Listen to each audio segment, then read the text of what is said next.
More than half of all companies globally are family-owned or operated. Family businesses contribute 70% of the world's GDP and account for 65% of jobs. Their voices are important. Their stories must be told. Brought to you by the award-winning publication, Tharawat magazine. This is the Family Business Voice with your host, Ramya El-Agami.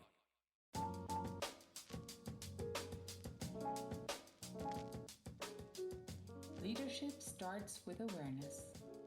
Greg McCann knows the family business advantage of shared history, purpose, and vision. At the same time, however, he has seen that tight-knit bonds in the family business can create confusion and exacerbate the situation for those of us who feel like their careers are not their own and that their contributions are not legitimate. Greg is an author, coach, speaker, and principal at the national family business consulting firm McCann & Associates, where he leverages his considerable expertise coaching leaders. We spoke with Greg to ask him how family businesses can create awareness, cultivate a safe space for difficult conversations, and prepare next-gens for family business leadership. Enjoy this episode with Greg.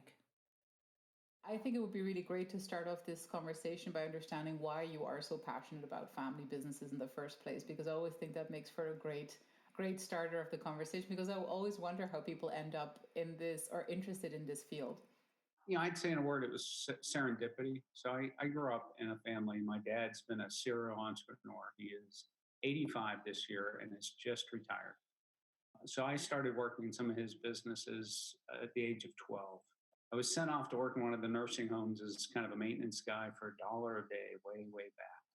I worked in a number of them through high school, went to college, became an accountant, worked for one of the big accounting firms, really learned what it was like to not like your job. Went to work for my dad's pretty large healthcare company. Loved that. We probably, in hindsight, did a lot of things right from a family business perspective. Went back to law school, got out, tried to start a business with my brother, with my dad's backing. And in hindsight, we probably did most things wrong from a family business perspective on that one. And at 30, had my career midlife crisis and said, what do I really want to be when I grow up? And teaching came out of that. And if your father is an entrepreneur, I think teaching is a little bit below becoming a felon, because at least felons do something. So it was kind of a big transition for me and my family, but I loved it. 8 years into teaching, the dean came to me and said, what do you think about starting a family business program? And I didn't even know what that meant. But I had some truly wonderful people in the field who were very gracious to help me. An iconic moment, sitting on my dad's porch in 1998, we penciled out what became the holistic model that probably half the universities globally follow. And we just had a lot of momentum. I had a phenomenal dean at the start. We had a board of advisors that were just passionate about this. Some student assistants that worked far harder than they really should have for us. We created the second minor in the field. Then we created the first major. We were pretty close to launching an MBA. And shortly after I started the center, people started to come to me. So I found a brilliant mentor, a guy named Steve Swartz, to help me learn how to consult. And then probably the other leg of the stool was some writing and coaching of the students. So my passion is working with people that want to work. And I think especially the next gen, they're often trying to step up, but they don't know how. Mm-hmm. I often think it's a bit of a tragedy that if you send your daughter or son to wherever, Harvard, for 4 years and invest a great deal of time and effort and money, their biggest decision might be if, when, how, and why do I get involved with my parents' business? And most universities don't give them 20 minutes on that. As a business major, that you understand business with no exposure to family business, I think is a grave shortcoming of most colleges. And also, as you said, like there's a real lack of a realistic preparation of what it actually also means, I guess, to work in a family business, which is, I call it the ultimate mismatch of expectations, that when you graduate from university and then very excitedly and zealously want to join the family business, and the reality of that obviously is very different from what you have been taught. And so that discrepancy is significant in most cases, not just Ivy League, but most cases, I would say. So moving on to today, so today you're still teaching, you're still consulting. What is currently like your favorite topic within the family business field? So I retired from Stetson 2 years ago after 27 years in the faculty, in part just to create a little more space in my life. And I'm devoting my career full time to coaching and consulting. I think the pivot came for me about 7 years ago when I was asked to turn around Stetson's executive MBA. Was able to gather a board of advisors of just world class leadership experts. And it made me think, this should be brought to family business. So now all the work I do with families and all the coaching I do is based on what's called vertical leadership development. We get sometimes, I would say, and probably justifiably so, criticized for the fact that we make such a clear difference between subject matters that related to the family business as opposed to your normal business. And here again, we need to accept the criticism that because family businesses are more prevalent than other businesses, they technically are the norm, right? So it's a bit of a paradox that we're operating in. We think it's a niche, but really it's the norm. But can you today justify whether it's a justifiably separate discussion to talk about leadership in a family business as opposed to leadership in another business? Are there really a set of skills that you feel that are radically different? Is it a different conversation, or does it amount to the same thing? I think it's a continuum. You still have accounting and taxes and HR and all that. But I think fundamentally you're combining two systems, the family and the business. And there's different roles in families. You typically don't say to your daughter, we've looked at your performance as a family member this quarter and it's down 8%. We're looking at bringing in new talent. And you shouldn't say to your sales manager, you've sold nothing, but we love you unconditionally. You get to stay here forever. So it's finding those two kind of cultures. So I do think on the continuum, the more family there is in the business, the greater complexity. Those dual roles are difficult. I think family business can be richer, more rewarding, but it is never simpler. I think that before you brought in the next generation with regards to how they're being educated and prepared for the family business, I mean, one of the big topics there is, of course, leadership, because I think anyone who comes into the business carrying the owner's name or even the name that's above the door, there's like an implied expectation of leadership also from the rest of the employees and like especially from your family. They expect you to sort of like, I don't know what they call it in different family businesses. I've heard it most referred to as step up, to the responsibility and the task. So that's I feel like that's another really interesting thing that I've seen. And I wanted to ask you whether you'd agree with that. Do you feel like we have, as family businesses, we have unrealistic leadership expectations from our next generation? Or is it something that you actually think, no, like we can have those expectations because we do transfer a certain amount of that knowledge tacitly over time when you grow up in a business like you have, for instance? What do you think? It's a great question. Putting on a couple of my hats, professor, former member of the nex-gen, consultant, coach. Let's take a hypothetical. My daughter, she may get 12, 14 years of training on how to show up in a business setting. We don't give them much help. How do we show up as the boss's daughter? How do I show up credible? And there is that dilemma. I mean, I lived it. If I'm working at Apple or not my family business, I can be reasonably assured that if I get a promotion or get fired, there's probably some objective reason to it.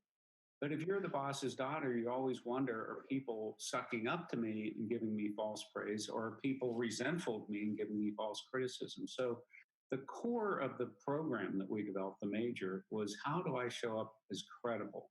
And we said credible had two aspects. How do people in the family business see you as legit? So if that just gives you a title or promotion or a raise that you haven't earned, everybody sees that. But the other side that wasn't talked about as much was how do I legitimately feel that?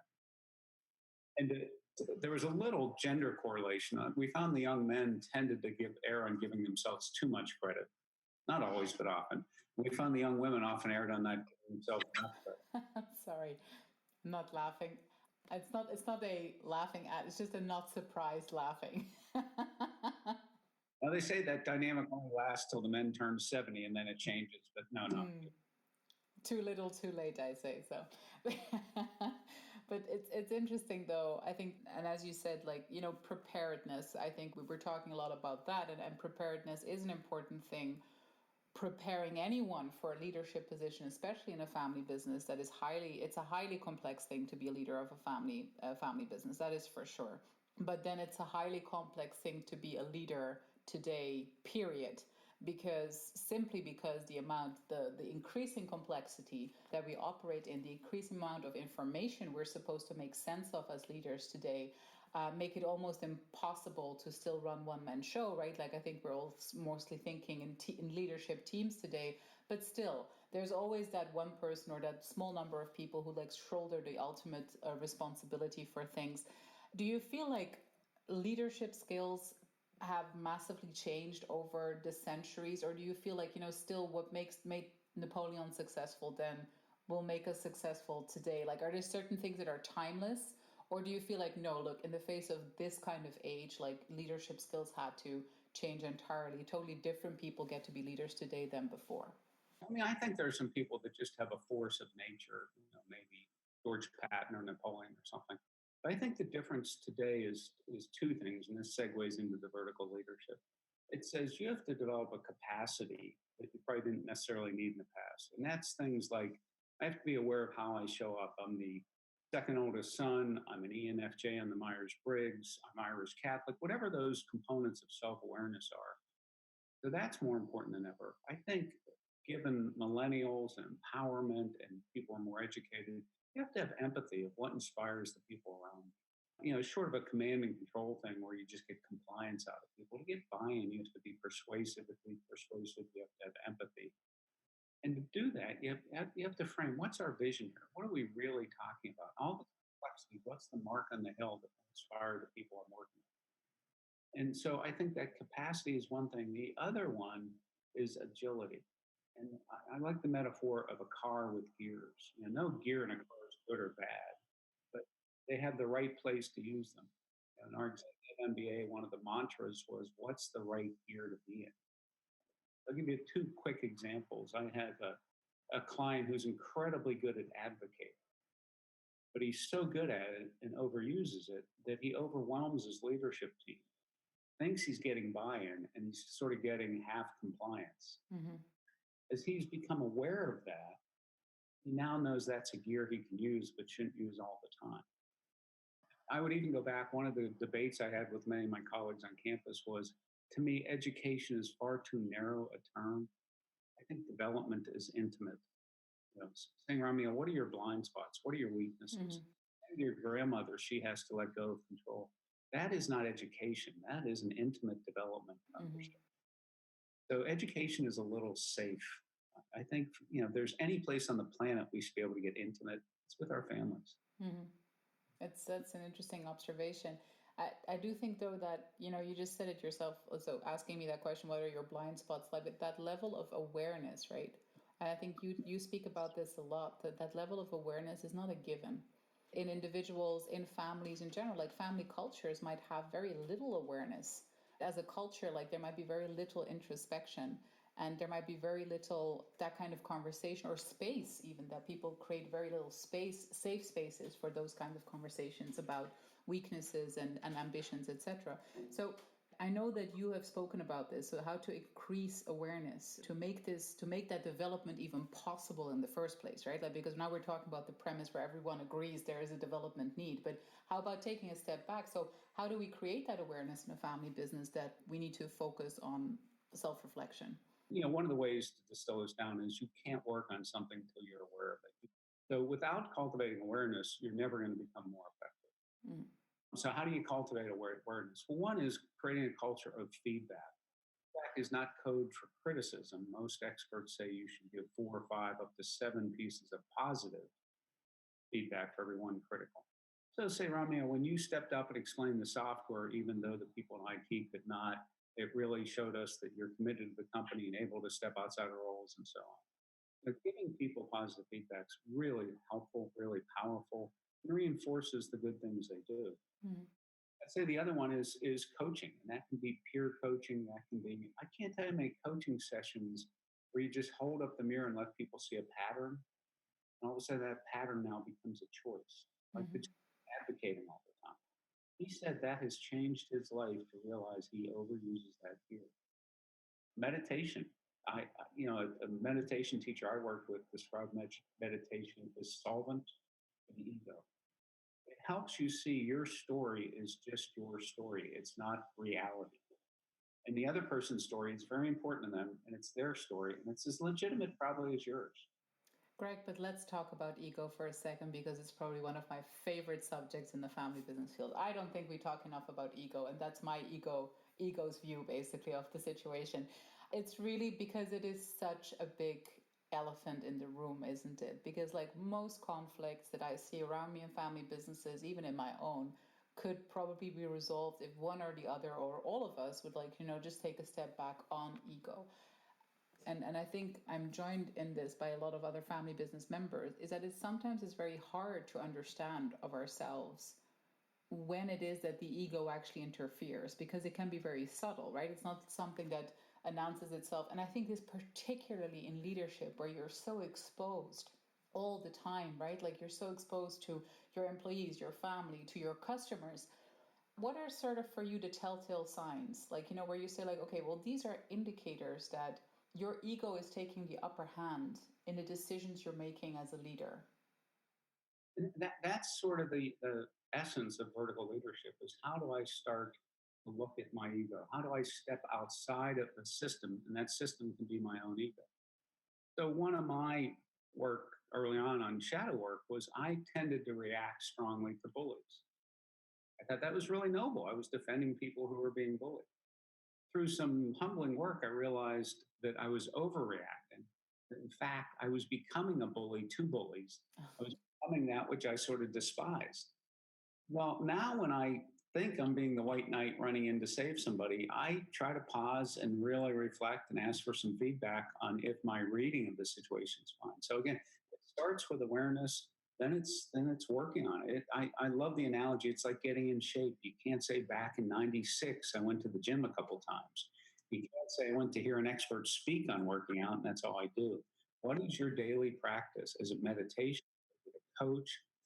Otherwise, you're being driven by your ego and you're not even aware of it, but everybody else is. So much of this is about consistency and discipline. And I love the getting in shape analogy as well, because it is one of those very hard things to do. And I think that's why it's a good analogy, because it's like, everyone knows how hard it is to stay or get in shape. And I think that's why it's a very relevant parallel. But also because it brings in the terminology discipline, which is also another word that almost has gotten a bad rep really over the I think over the last decade, even though the fact of the matter really is that without discipline there probably would never be any multi-generational businesses, because it's just impossible to do without a very rigorous approach to certain things. Now, applying this to how we instill leadership awareness and skills in the next generation, because presumably most family businesses would like to see the business being handed over to a next gen, even if it's just an ownership that requires leadership too, right? Like as a shareholder, you have a leadership role. How do you think family businesses, so incumbent generations, can today say, like, what are the things that we can put in place in terms of discipline, structures, but also awareness practices that allow our next gen to successfully draw their career path within the family business and attain a leadership role that is satisfactory to them? Great question. So let me see if I can segue. So I wrote down 3 points I wanted to convey from what you had just talked about. The first one was the Center for Creative Leadership says the more you move up in any organization, the more likely lack of objective feedback is to derail your career. Mm.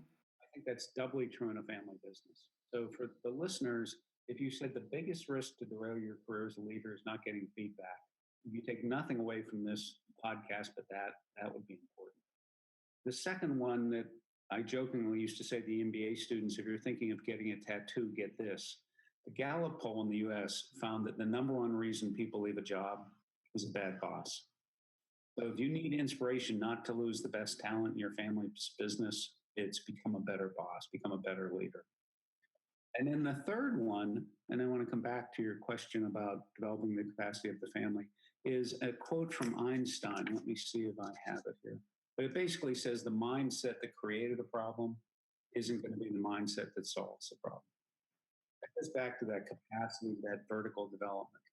So I believe, Rami, and I've spent a lot of my life on this, is because businesses are changing so quickly, Blockbuster to Netflix, or taxi cabs to Uber, because the world is changing so quickly, because more and more of my clients are looking at selling.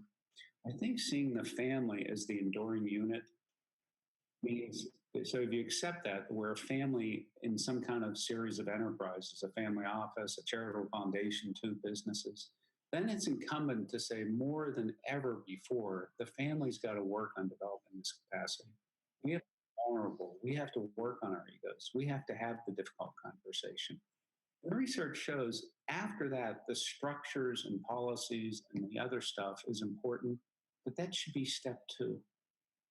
No lawyer is going to write a document that allows you and me to have a deep conversation. And if there's one piece of advice I would give to families, learn to have the deep, difficult conversation respectfully. That's the essence of what capacity means.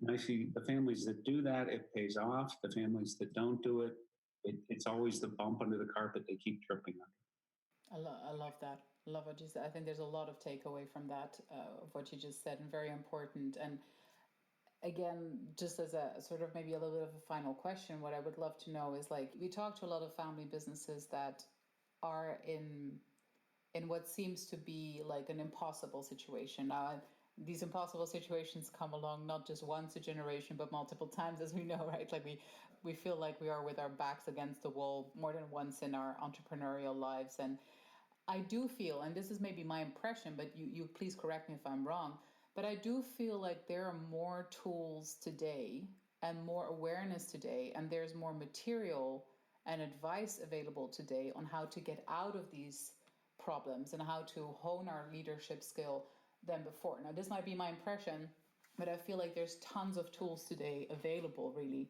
to a family business leader in distress to tap into, much more than there used to be. So my next question is, like, if you had to say, like, look, have these things in your toolkit to get out of that tight spot at any given time, what would those tools be? Just as a takeaway for our listeners to understand, okay, well, these are reliable things that will at least dislodge my thinking about the current situation so I can move on. Yeah, I would say, a lot of families I work with, and you reference this, feel like they're in a bubble. They don't have a context. So join a family business program, join a network, connect with other family businesses, go to a conference, start to get educated. I would say, really, if you want to commit to your family's well-being and have it be a strategic advantage to all enterprises, develop a shared practice. Learn to get some feedback. Consider meditation or mindfulness. Get a coach. I can't tell you, in today's world, so few of us have a neutral place where we can sit down and say, I'm overwhelmed. I think I want to quit. If you say that to your spouse, they're going to panic. If you say that to your employees, they're going to panic. But a coach would say, let's talk about it. Consider a consultant that's more of a fitness coach versus a firefighter. I think waiting until you have a heart attack is not when you want to call the fitness coach. Waiting till there's something near a lawsuit is not the ideal time to call a consultant. So find the right people, find the right practice, and create space for the family connect. A colleague of mine who I admire greatly, Andrew Kite, says, how often do you talk? How long do you talk? And how deeply do you talk? Intimacy, use that word again, takes time. You can't create intimacy with texting. You can't create intimacy with, short letters and stuff. You have to sit like we are, looking at each other, talking to one another, and creating space. So again, the difficult conversation, that capacity is more important than anything else. Everything else can be worked out after that. Don't you just love the fact that in a highly technology driven world, it still comes down to simple human relationships and behavior? Still boils down to that. I think the robots haven't taken over yet, and they probably won't ever be able to be as complicated as we are. So there you go, we win. So, Greg, thank you very much for talking to us on this episode, and thank you for telling us about your ideas. And I hope we can continue the conversation. Wonderful. Thank you very much.